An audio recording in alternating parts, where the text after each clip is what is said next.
자, 여러분 안녕하세요. 자, 하이클래스 군문에서 여러분과 함께 행정법을 함께 공부하게 될 김현철입니다. 자, 여러분, 제가 여러분 앞에 쓴 이유는요, 2026년 대비해서 우리 행정법을 어떻게 공부했으면 좋겠고, 또 어떤 문제가 주로 출제가 되고, 또 최근에 출제 경향은 어떤 모습을 보이고 있고, 마지막으로는 그에 대비해서 이 하이클래스 군무원에서 어떻게 행정법 수업을 준비하고 있는지 그 커리큘럼을 소개하는 것으로 커리큘럼을 여러분에게 좀 소개를 해보도록 하겠습니다. 자, 이제 한번 들어가 볼까요? 자, 첫 번째. 행정법 만점을 위한 10계명이라고 되어 있는데 첫 번째 여러분 행정법은요 이게 법이다 보니까 그 체계가 좀 방대해요. 그러다 보니까 이 전체의 구조가 머릿속에 그려지지 않은 상황에서 공부하면 좀 어렵습니다. 그래서 큰 그림을 먼저 그리는 연습을 해야 돼요. 이제 저랑 이제 수업을 하게 되면 단원 들어갈 때마다 아니면 수업을 처음 시작하는 단계에서 전체 그림 한번 그려드리고 단원이 들어갈 때마다 부분적인 그림들을 좀 그려드릴 겁니다. 그 구조 안에서 내가 공부하는 부분이 여기지 이거를 그때그때마다 실시간으로 확인하지 않으면 배가 산으로 간다고 그러죠. 그래서 내가 지금 어디서 어떤 공부를 하고 있는지 잘 모르는 경우가 되게 많이 있습니다. 그래서 큰 그림을 그러니까 큰 그림이라고 하는 것은 전체 구조를 의미하는 겁니다. 전체 구조를 파악하고 그 안에서 공부하는 그런 자세가 좀 필요합니다. 자, 두 번째.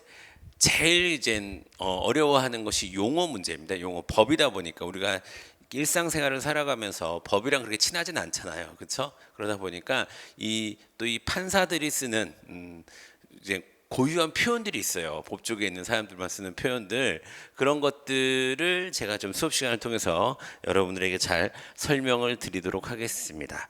자, 그다음에 세 번째로 법이라고 하면 우리가 좀 딱딱하게 느끼고 그럴 수 있는데 우리가 이제 군무원이 돼서 우리가 이제 현장에서 일을 할 때 이런 일이 발생할 수 있겠구나. 그럴 때는 이렇게 처리하는 게 원칙적인 거고 합법적인 거구나라는 것을 그러니까 법보다는 행정에 초점을 맞추면 조금 공부하기가 쉽습니다. 세상에 이런 일들도 일어날 수 있겠구나. 그럴 때 법의 관점으로 보면 이렇게 되는 거구나. 이렇게 여러분들이 이해를 해가시면 좋겠습니다. 그 다음에 네 번째, 자, 그런 말씀을 많이 하세요. 전 뒤에서도 이제 판례를 강조하겠지만 판례가 제일 중요합니다. 판례라고 하는 것은 행정법 사건에 대한 재판의 결과들이 이제 중요한 건데 물론 그렇게 시험 문제 나오죠. 그런데 이론의 토대가 없잖아요. 그럼 판례를 외울 수조차 없습니다. 그 정도로 얄팍하게 공부를 해서 이제 고득점을 받을 수가 없어요. 그래서 이론의 뼈대를 튼튼히 세워야 뼈가 튼튼해야 살이 잘 붙는 거거든요, 여러분. 그래서 뼈를 튼튼히 세우고 살을 붙이면서 확장하는 거예요. 그러니까 뭐가 원칙인지를 알아야 예외를 알 수 있고 또 예외를 알아야 또 그 예외의 예외. 우리가 법이 또 사람이 사는 거고 판사들도 사람이다 보니까 뭐 예를 들어서 대법원의 입장이 다르고 헌법재판소의 입장이 다르고 A라는 판사의 이런 판례들도 있고 이런 판례들도 있고 뭐 긍정설, 부정설, 절충설 학자들도 의견이 다 다양해요. 그러다 보니까 만약에 뼈대가 서 있지 않으면 그런 다양한 의견을 내 것으로 흡수하기가 좀 힘듭니다. 그러다 보니까 이론의 뼈대를 튼튼히 세워야 된다라는 말씀을 드리고요. 그 다음에 판례가 중요합니다. 판례가 중요한데 판례를 단순 암기식으로 외우시면 절대 많은 판례들을 여러분이 외우고 하실 수가 없으세요. 그러다 보니까 판례는 각 모든 판례들은 그 이론이 들어가 있는 논리 구조가 있습니다. 핵심적인 논리 구조는 제가 수업 시간에 말씀드리겠지만 이익 형량이라고 하는 거하고 권력 분립이라고 하는 거예요. 특히 이제 이익 형량이라는 논리를 판사들이 많이 씁니다. 어떤 이익이 있고 어떤 이익이 있겠지만 이 이익이 더 중요하다. 이러이러해서 이익이 더 중요하다. 이런 식으로 이제 많이 판례문을 쓰는데 그런 논리 구조를 확보하고 있어야 돼요. 그래서 실제 시험에서 해당 판례가 출제가 되었을 때 그 전체를 선지 전체를 읽고 내용을 파악하고 OX를 판단하는 것이 아니라 거기 키워드만 봐도 이거 그 얘기지 그런 논리로 흘러가겠구나. 그래서 심지어 어떤 거는 주어만 보고 서술어만 봐도 맞출 수 있는 정도 수준이 되어야 됩니다. 자, 그 다음에 네, 판례는 그래요. 그러니까 내가 아까도 얘기했지만 판사들도 다 생각이 다양하다고 말씀을 드렸잖아요. 그러면 그러니까 내 생각과는 너무 달라. 나는 당연히 이게 상식이라고 생각하는데 판례는 그렇지 않아요. 그런 경우에는 받아들이는 수밖에 없어요. 내가 이런 경우에 어떻게 판단을 내려야 되지? 이걸 묻는 시험이 아닙니다. 우리 시험은 정확하게. 우리 시험은 이렇게 뭐 이렇게 법관들을 뽑는 시험이 아닐 뿐더러 또한 우리 시험은 기본적으로 객관식 시험이다 보니까 주어진 조건에서 가장 정답에 가까운 것을 찾는 것뿐입니다. 우리가 어떤 판단을 내려야 되는 경우는 없어요. 그러면 어떤 내용이 판례에 나와서 나는 이게 왜 궁금해. 이건 가능하더라도 내가 어떤 있지도 않은 사례를 어떻게 이런 경우는 어떤 판단을 내려야 되지? 이렇게 공부해서는 안 됩니다. 그렇게 공부하는 건 그럴 불필요한 거예요. 그러니까 불필요한 거. 그리고 괜히 우리가 공부를 우리는 이제 주어진 이미 나와 있는 판례를 이미 나와 있는 이론을 우리가 사후에 공부하는 거지 전혀 어떤 새로운 영역에 대해서 우리가 어떤 판단을 내려야 되는 새로운 사건에 대해서 판단을 내려야 되는 건 절대 아니라는 점 여러분이 그러니까 열심히 하시는 분들이 많이 빠지는 함정이에요. 그래서 마치 어떤 판단을 내려야 될지 고심하는 그렇게 공부하실 필요는 없습니다. 자, 그다음에 7번째. 자, 일단 너무 내용이 많다 보니까 우선순위를 잘 정해야 돼요. 그래서 제가 수업 시간에도 이건 중요하고 이건 중요하지 않습니다. 이런 얘기를 굉장히 자주 합니다. 이유는 중요한 거 위주로 일단 공부를 하셔야 된다는 거예요. 그리고 공부도 좀 이렇게 힘을 줘야 될 때가 있고 대충 읽어야 될 때가 있고 그런 것들을 잘 구별을 하자라는 건데 이건 뭐 수업 시간을 통해서 자연스럽게 구별되지 않을까 생각됩니다. 자, 8번째. 그래도 아까도 얘기했지만 우리는 어떠한 저는 여러분들이 행정법을 전문적이고 이렇게 공부를 하길 바라지 않아요. 저는 여러분들이 시험에서 좋은 성적을 얻는 게 우리의 목표, 합격이 우리의 목표지 공부를 깊이 있게 하는 게 목표가 아니란 말입니다. 그렇기 때문에 제일 중요한 방법은 기출문제를 공부를 잘해야 돼요. 그러니까 기출문제 공부를 잘해야 됩니다.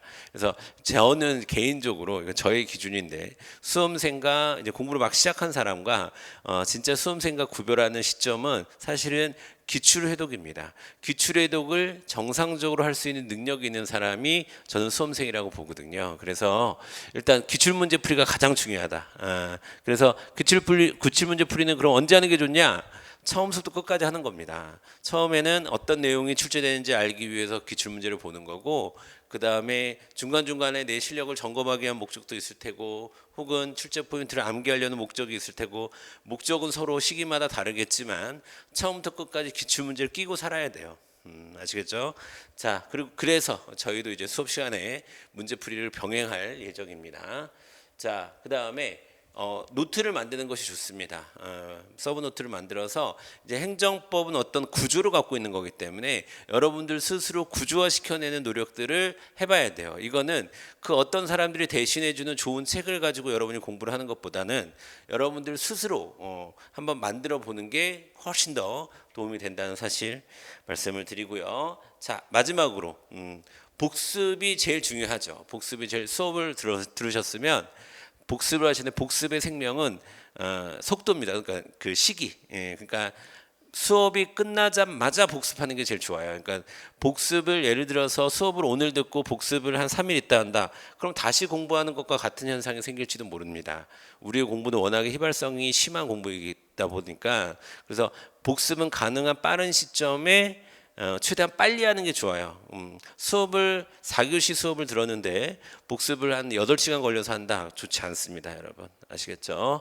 자, 그리고 예습은 더 빨리 하는 게 예습은 안 해도 상관없습니다.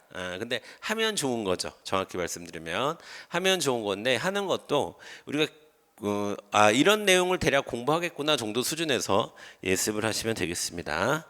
자, 네, 이 정도 10가지 학습 전략에 대한 소개를 드렸고요. 자, 그 다음에 이제 행정법의 전체 구조와 각각의 파트에서 뭐가 어떤 게 이제 어느 정도가 출제가 되는지를 한번 분석을 해보도록 하겠습니다, 여러분. 자, 첫 번째로 행정법 통론이라는 파트가 있어요. 그래서 앞부분 서론이라고 부르기도 하고요.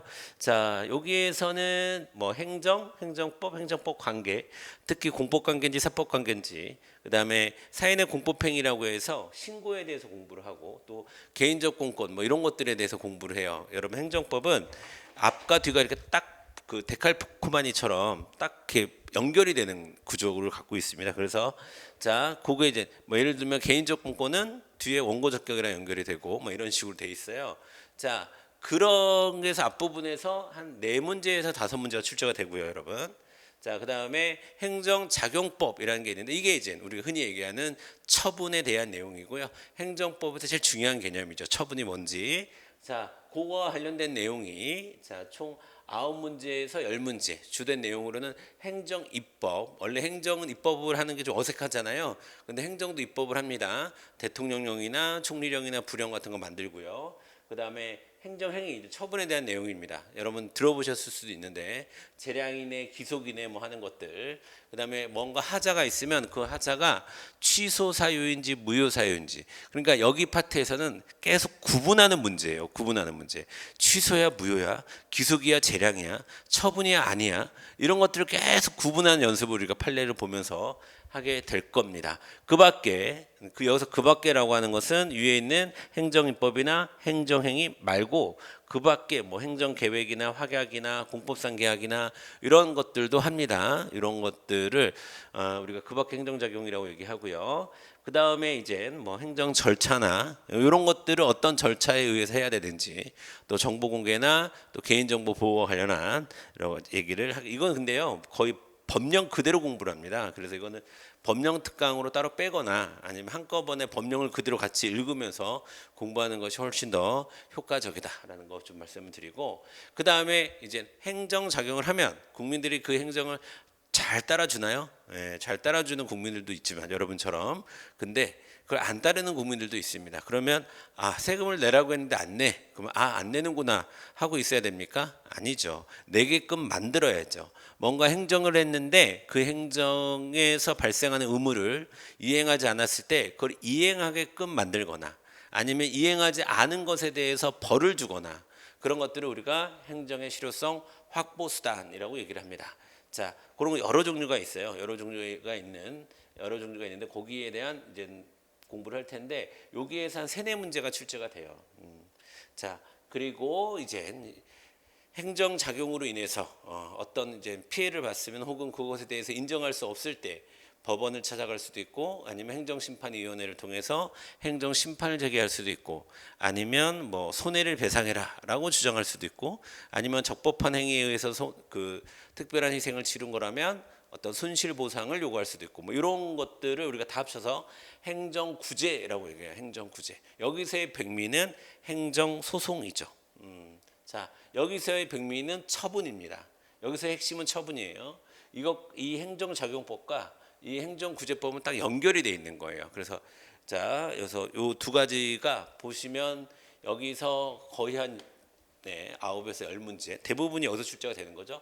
또 대부분이 여기서 출제가 되는 겁니다. 그래서 제일 행정법이라는 것 자체가 원래 행정에 대한 작용과 구제에 관한 국내 공법이다 이렇게 정의 내릴 정도로 이 행정 작용 파트와 행정 구제 파트가 가장 출제 빈도가 높다라고 보시면 되겠습니다. 자, 그러면 이제 어느 정도 출제되는지 같이 봤고요. 최근에 이제 군무원 문제를 분석을 해봤을 때 어떠한 경향성이 있는지 제가 한 3가지 정도를 찾아냈어요. 그걸 한번 같이 보도록 하겠습니다. 첫 번째로는 전반적인 난이도는 상승하고 있다. 과거 이제 다른 직렬과 비교했을 때 약간 난이도가 낮았다라고 평가하시는 분들이 있는데, 실제로는 낮았는데 최근에는 거의 비슷해졌다라고 볼 수가 있습니다. 혹은 더 어렵다라고 볼 수도 있어요. 그래서 난이도가 그렇게 쉽지만은 않다. 상대적으로 봤을 때. 두 번째로는 그럼 그 이유가 뭘까? 첫 번째로 법령이 많이 출제돼서 그래요. 그러니까 법령이 많이 출제되는 것은 이유가 있습니다. 왜냐하면 행정법은 여러분 단일한 법전이 없는 거 아시죠? 행정법 1조 1항 이런 건 없어요. 형법도 있고 민법도 있고 헌법도 있는데 행정법은 법전이 따로 없습니다. 여러 가지 법들을 추상적으로 묶어서 우리가 행정법이라고 부르는 거예요. 그러다 보니까 이 행정법의 이 기초가 좀 흔들렸었는데 그것 때문에 이제 2021년도에 행정기본법이라는 게 만들어졌어요. 행정기본법. 그래서 행정기본법은 정말 중요한 법이죠. 행정법에서 행정기본법이 새롭게 만들어졌고 그 다음에 행정절차법이라는 것도 굉장히 중요해요. 우리 행정법에는 빅3가 있어요. 법이. 첫 번째가 행정기본법, 두 번째가 행정절차법, 그 다음에 행정소송법이 되는데 그 빅3 중에 하나인 또 행정절차법이 개정이 됐어요. 다시 그러면 빅3 중에서 하나는 새롭게 만들어지고 하나는 개정이 됐기 때문에 전면까지는 아니라도 상당히 많이 개정이 됐어요. 그래서 요 두 가지를 이유로 법에 대해서 가장 기본적인 법이고 중요한 법이니까 이 같은 것을 출제하더라도 이제는 이 법령을 그대로 해서 출제하는 경향성이 짙어졌습니다. 그래서 법령 문제가 많이 나오고 있다. 세 번째, 사례 문제가 늘고 있고 또 다양한 경우의 수를 주면서 이런 경우에 어떤 판단을 내려야 되는가라는 거예요. 제가 아까 여러분 보고 판단을 내리지 말라고 했는데, 그러니까 판단을 내리라는 건 아니고요. 이 사례를 잘 이해할 수 있어야 된다는 거예요. 그러면 이제 나머지는 우리가 공부했던 판례의 내용, 이론의 내용대로 이제 답을 찾으시면 되는 겁니다. 이런 문제들이 많이 늘어났기 때문에 전반적으로 난이도는 올라가고 있다 이렇게 볼 수가 있어요. 자, 그 다음에 마지막으로 여러분, 그러면 행정법이라는 건 이렇게 공부하면 좋고 또 이러이러한 내용들이 있고 또 이렇게 출제가 되는데, 그리고 최근에 출제 경향은 이렇게 되는데, 그럼 우리는 김현철의 압도적 행정법은 어떻게 대비를 해야 될 거냐? 그 얘기를 좀 간단히 해보겠습니다. 자, 먼저 8월에서 11월까지 네 달 동안 이 기본 이론이 진행이 될 겁니다. 그리고 두 번째로 12월과 1월 두 달 동안 핵심 정리 플러스 기출문제, 그 다음에 2월 3월 과정은 판례 특강 또는 법령 특강 두 개 다 할지 하나만 할지 그거는 그 앞에 진도에서 어느 정도 소화가 가능한지를 보고 같이 판단해 보도록 하겠습니다. 그 다음에 단원별 문제풀이도 시작이 되는 거고요. 그 다음에 시험을 보러 가기 전 4월과 5월에는 이제 파이널 총정리하는 그런 특강과 그 다음에 모의고사를 병행하는 방식으로 진행을 하도록 하겠습니다. 각각의 과정을 조금만 더 설명을 드릴게요. 자, 먼저 기본 이론 과정은 총 4달간 진행이 되는데, 아까도 말씀드렸듯이 일단 행정법 전체의 내용을 구조화하고 시작을 하도록 할 것입니다. 그리고 아까 약속드린 대로 용어나 이런 문제와 관련해서 최대한 쉽게 설명하고 쉽게 이해하실 수 있도록 도움을 드릴 예정이고요.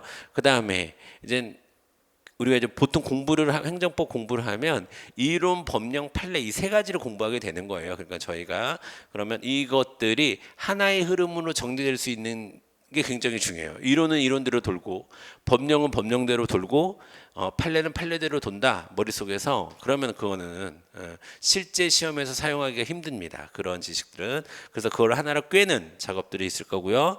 그리고 아까 말씀드렸던 대로 각 단원별로 문제풀이를 하면서 우리가 공부했던 내용들이 이렇게 출제가 됩니다. 그러면 우리는 자연스럽게 그 문제들을 통해서 어떤 게 중요하고 어떤 게 덜 중요한 거구나, 어떻게 이러이러한 문제들이 출제가 되니까 이런 식으로 출제가 되니까 이렇게 공부를 하면 되겠구나 라는 것을 익히는 그런 시간들을 갖도록 하겠습니다.